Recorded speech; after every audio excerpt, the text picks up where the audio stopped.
ভারতীয় ফুটবলের এই যে অচল অবস্থা এর জন্য কিন্তু এবার প্রধানমন্ত্রীর দ্বারস্থ হলো ইস্টবেঙ্গল। তো নমস্কার বন্ধুরা, welcome to ST unique sports. বন্ধুরা, এই ভিডিওতে আমরা কথা বলবো বেশ কিছু ফুটবল আপডেট নিয়ে। মূলত আলোচনাগুলো রয়েছে ইস্টবেঙ্গলকে নিয়ে, যেখানে ইস্টবেঙ্গল আজকে একটা ম্যাচ খেলবে সেই নিয়ে কথা বলার রয়েছে, অস্কারের কি পরিকল্পনা রয়েছে সেই নিয়ে কথা বলার রয়েছে, আইএসএল নিয়ে কথা বলার রয়েছে।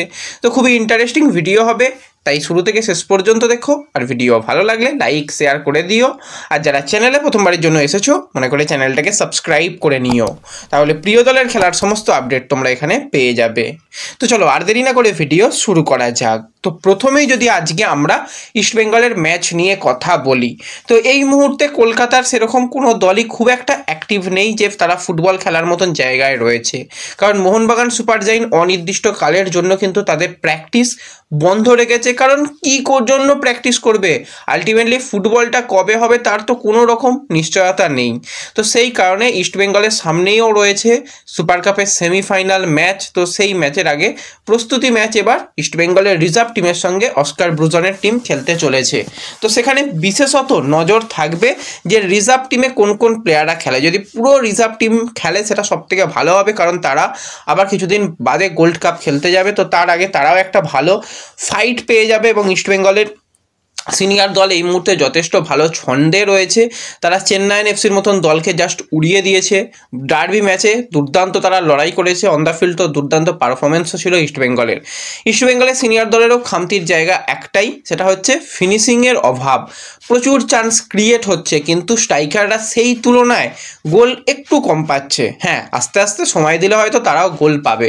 এবার এই প্রস্তুতি ম্যাচটা খুবই গুরুত্বপূর্ণ এই কারণে যে সবথেকে অ্যাসিড টেস্ট হবে যেই সমস্ত প্লেয়াররা রিজার্ভ টিমের, তার মধ্যে সবথেকে নজর থাকবে জেসিন টিকের দিকে। জেসিন টিকে রিজার্ভ টিমের হয়ে no doubt one of the best player. তো সেই Jesin TK Mohammad Rashid, Saul Crespo, মিগুয়েলদের ভেদ করে কিভাবে বেরিয়ে আসে এবং পরবর্তী সময় সেখানে লালচং নুঙ্গা রয়েছে এবং তার সাথে কেভিন সিভিলে রয়েছে, রায়না রয়েছে, তাদের ভেদ করে কিভাবে গোলের মুখ খোলে, সেটা হচ্ছে সবথেকে বড় চ্যালেঞ্জ হবে জেসিনের জন্য। যদি সেই জায়গাতে জেসিন ভালো করতে পারে, আমি তো বলবো জেসিনের জাস্ট কপাল খুলে যাবে। কারণ জেসিন নো ডাউট একজন ভালো প্লেয়ার, আমরা তাকে সিনিয়র দলে দেখতে চাই। অ্যাজ এ উইং পজিশানে খেলুক, কোনো অসুবিধা নেই, বা তাকে স্ট্রাইকার, সেকেন্ড স্ট্রাইকার পজিশনেও খেলানো যেতে পারে। গোলটা আলটিমেটলি সে চেনে। তো সেই জায়গায় আমি দেখতে চাই যে জেসিনা যে কীরকম পারফরমেন্স করে। হ্যাঁ, ম্যাচ ক্লোজ ডোর হবে খুব সম্ভবত, যেরকমটা শুনেছি।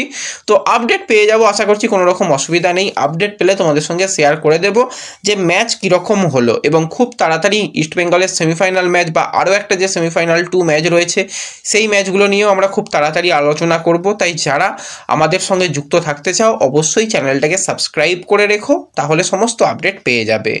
তো এরপর যদি আমরা কথা বলি যে আইএসএল কি হবে, কালকে একটা শুনানি হওয়ার কথা ছিল।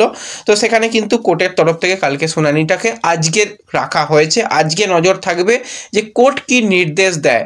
আবার সেই অনেক রকম বিষয় এখানে উঠে এসেছে, সেই বিষয়গুলো নিয়ে কি হয় না হয়, নাকি আবারও নতুন কোনো ডেট দেয়। আমার তো মনে হয় না যে আজকে সবটুকু মিটে যাবে, হয়তো অনেকটাই মিটবে, আবার কিছুটাও হয়তো মিটতে পারে। তো সেই দিকে নজর থাকবে, অন্তত কিছু একটা রায় আসুক যাতে অন্তত আইএসএলটা যত তাড়াতাড়ি শুরু করা যায়। এফএসডিএল তাদের যেটা পয়েন্ট সেগুলো তারা জানিয়ে দিয়েছে। তো সেই পয়েন্টগুলো নিয়েও যদি কিছু আলোচনা হয়, এটসেট্রা কিছু হয়, অন্তত যেন কিছু পজিটিভ হয়, সেটাই হচ্ছে সবথেকে দেখার বিষয়। যেন কিছু পজিটিভ হয় সেইটাই সবথেকে ভালো হবে। তা না হলে খুবই করুণ অবস্থা। আর এই ফুটবলের করুণ অবস্থা নিয়ে কিন্তু এবার ইস্টবেঙ্গলের তরফ থেকে অফিসিয়ালি কিন্তু প্রধানমন্ত্রীকে চিঠি দেওয়া হয়েছে। ইস্টবেঙ্গল ক্লাবের সভাপতি মুরালিলাল লোহিয়া সে কিন্তু সরাসরি এবার চিঠি দিল প্রধানমন্ত্রীকে। এতদিন অন্যান্য দলগুলো তারা অনেক জায়গায় অনেক কিছু করেছে কিন্তু হচ্ছে না, সবশেষে প্রধানমন্ত্রীর দ্বারস্থ হতে হলো ইস্টবেঙ্গলকে। শুধু ইস্টবেঙ্গল নয়, পাশাপাশি শোনা যাচ্ছে আরও বেশ কিছু দল তারাও কিন্তু প্রধানমন্ত্রীর দ্বারস্থ হতে চলেছে। আর কিছু করার নেই, এবার তো অন্তত এই জায়গা পর্যন্ত যাওয়া উচিত। এর আগেও অনেক কিছু করা হলো কিন্তু কিছুই হচ্ছে না। হবে কি করে? মানে যারা রয়েছে উপরের দিকে তাদের যতদিন না একদম টেনে নামানো যাচ্ছে ততদিন হবে না, পুরো সিস্টেমটাকে চেঞ্জ করতে হবে। আমাদের র্যাঙ্কিং দেখতে দেখতে মানে এমন একটা জায়গায় আমরা পৌঁছে গেছি, তোমাদের র্যাঙ্কিং নিয়ে যদিও আগেই বললাম, আমাদের র্যাঙ্কিং বর্তমানে 142 হয়ে গেছে। আর এর থেকে আর কি খারাপ হবে, অন্তত এখান থেকে অন্তত ঘুরে দাঁড়ানো যাক, সেই চেষ্টাই করতে হবে। তো ইস্টবেঙ্গল যেটা কাজটা করেছে, ভালো কাজ করেছে, সেটুকু আমার মনে হয়, তোমাদের সঙ্গে সেটা শেয়ার করলাম। এবং এর সাথে সাথে আমরা যদি একটুখানি সঞ্জয় সেনকে নিয়ে কথা বলি, তো সঞ্জয় সেনকে কিন্তু আরও একবার গুরু দায়িত্ব দেওয়া হচ্ছে। হ্যাঁ, সঞ্জয় সেনকে কিন্তু আরও একবার বাংলার সন্তোষ ট্রফির জন্য তাকে কোচ করা হচ্ছে এবং সেটা অফিসিয়ালি হয়ে গেছে।